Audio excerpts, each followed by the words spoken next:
उन्होंने देखा कि हमारे दलित पिछड़ों वंचित वर्ग लोगों का अधिकार 10% जनसंख्या वाले लोग छीन रहे हैं, तो 26 जुलाई 1902 को सबसे पहले गुलाम भारत के अंदर अपने साम्राज्य में 50% पिछड़ों को आरक्षण देने का काम किया 26 जुलाई 1902।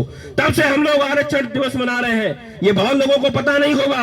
और आरक्षण की लड़ाई हमेशा चली आई। हम लोगों को गालियां भी मिली, हम लोगों को गलत गलत तरीके से बोला गया। जब आज से 75 साल पहले जब इस देश में संविधान लागू हुआ, 77 साल आजादी के हो गए और 75 साल हो गए संविधान लागू हुए, और संविधान लागू होने के बाद जो आरक्षण की व्यवस्था करी गई, कभी जांच आरटीआई से मांग लेना, क्या आपके 27% ओबीसी के लोग नौकरियों में नौकरी कर रहे हैं? क्या 22% एससी ओबीसी एससी और एसटी के लोग नौकरी कर रहे हैं?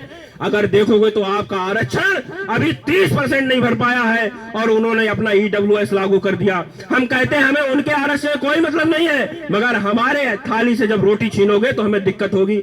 इसीलिए हम लोग आरक्षण दिवस मना रहे हैं। और माननीय, आरक्षण की लड़ाई बहुत बड़ी है।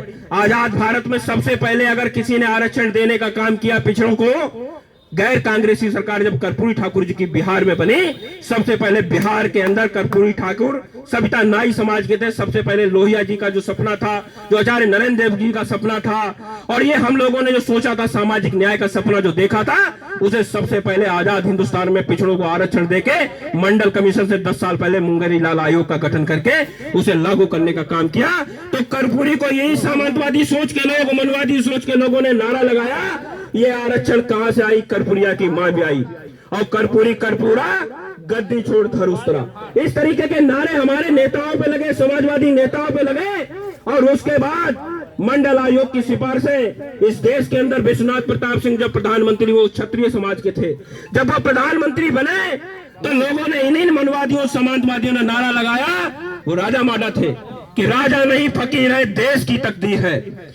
और जब उन्होंने मंडल आयोग की सिफारिशें, जिसमें हमारा हक, अधिकार, सम्मान, आरक्षण, बच्चों की शिक्षा, बराबरी का अधिकार लिखा था, राजनीतिक, आर्थिक और शैक्षिक रूप के आधार पे जब आरक्षण दे दिया विश्वनाथ प्रताप सिंह ने, मंडल आयोग की सिफारिशें लागू कर दी 1990 के अंदर, तो इन्हीं लोगों ने नारा लगाया, उन क्षत्रिय राजा को भी नहीं छोड़ा कि राजा नहीं रंक है, देश का कलंक है। तो ये नहीं चाहते हमारे गरीबों, दलितों, पिछड़ों और जो मजलूम है, किसान है, जो गांव में अंतिम पंक्ति में व्यक्ति बैठा है, उसको अधिकार मिले, सम्मान मिले, शिक्षा मिले, रोजगार मिले। ये नहीं चाहते दलितों और गरीबों और पिछड़ों के बच्चों के हाथ में कलम आए।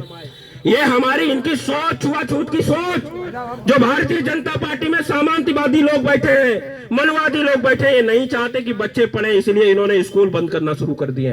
और मंत्री जी ने कहा है कि 10 बड़े धन्ना सेठ पकड़ लिए उन्होंने, ये स्कूल भी बंद हो जाएंगे, उसके बाद उन्हीं के स्कूल चलेंगे, और फीस इतनी हाई फाई होगी कि आप अपने बच्चों को पढ़ा नहीं पाओगे। इसलिए जब संविधान पे हमले होने लगे, पिछली बार 2024 में लोकसभा का चुनाव हुआ, तो इन्होंने कहा कि आरक्षण, संविधान खत्म करने का काम हम लोग करेंगे।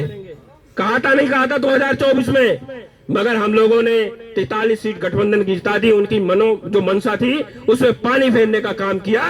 इसलिए संविधान पे लगातार हमले हो रहे हैं, संविधान खत्म करा जा रहा है। हमारा हक, अधिकार, सम्मान और सामाजिक न्याय की जो व्यवस्था संविधान में है, उसे खत्म करने की साजिश चल रही है। इसलिए माननीय अखिलेश यादव जी ने, जो समाजवादी पार्टी के राष्ट्रीय अध्यक्ष हैं, उन्होंने पिछली बार आरक्षण दिवस के अवसर पर संविधान मान स्तंभ स्थापना दिवस की स्थापना करने का काम किया। संविधान मान स्तंभ, संविधान मान नाम इसलिए रखा कि संविधान रहेगा, संविधान सुरक्षित रहेगा, संविधान का मान रहेगा, तभी हमारे और आपके अधिकार सुरक्षित रहेंगे। वरना ये जो मनुस्मृति में जो सोच है, वही सोच लागू करने जा रहे हैं, हमारे बच्चों को पढ़ते हुए देखना नहीं चाहते हैं। इसलिए राष्ट्रीय अध्यक्ष जी ने संविधान मान स्तंभ स्थापना दिवस की स्थापना की, और उसकी पहली 1 साल हो गई है, पहली वर्षगांठ हम लोग IIM हाल में हम ही नहीं मना रहे, पूरे उत्तर प्रदेश के अंदर